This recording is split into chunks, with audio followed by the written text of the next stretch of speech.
Hi, I wanted to talk about system preferences real quick. You can get to system preferences one of two ways, or a couple of different ways actually. Right here I have it in my dock, but I can also go up to my Apple and I can click system preferences right here. And what this does is it opens up basically how you can customize your MacBook to how you would like it. If we click on General, so you can change appearance, highlight, scroll bars. So really this is, you customize it to the way you want it to look. And I just click the back arrow if I need to go back. Desktop, you can add photos, you can change photos of your desktop if you like. You can do a screensaver by clicking over here on screensaver. So my computer's a little slow. So you have some options on what to do for your desktop.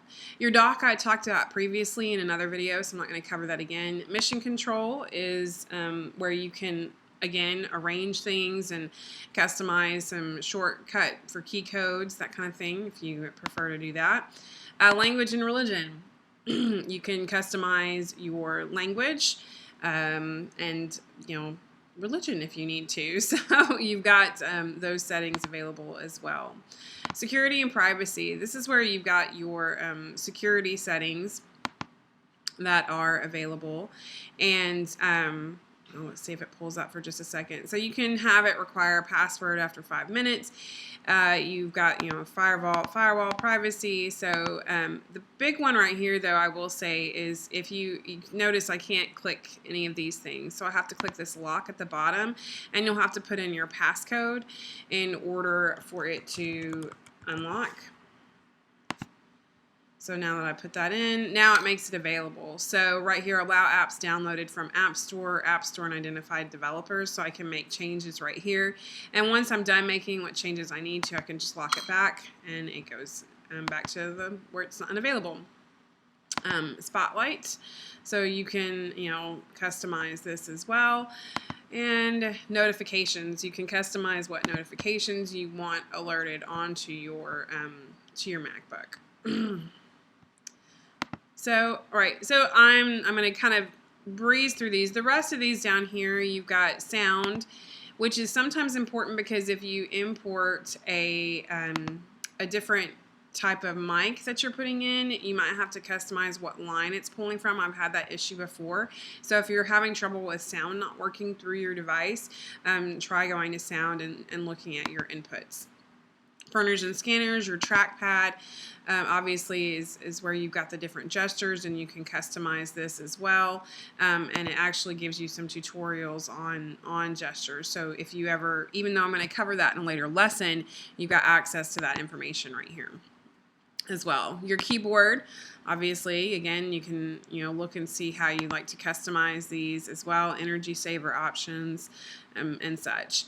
Your iCloud will give you information or, customize how you want your iCloud set up, what the things you actually want shared on your iCloud, so you don't have necessarily everything shared, but you can go in and make those changes as needed. Internet accounts, network, these things are kind of self-explanatory. User groups, parental controls.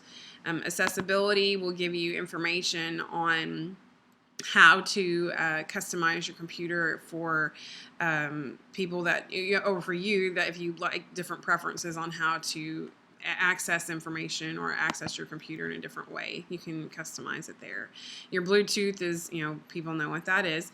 And then Siri, obviously, date and time. Now, date and time, I will say, is sometimes important because if you are having trouble with your computer not working or not wanting to log in, sometimes, and I don't know why, it has the wrong date set. So that's a good place to check if your computer doesn't seem to be wanting to function correctly or wanting to access a document saying it's incorrect time zone. Check your date and time, and once again, you might have to click the lock and put in your password in order to make it work, and then make the changes as appropriate, because a lot of times I have had people where the date's like 20 years ago and it's just not working right. So check that as well.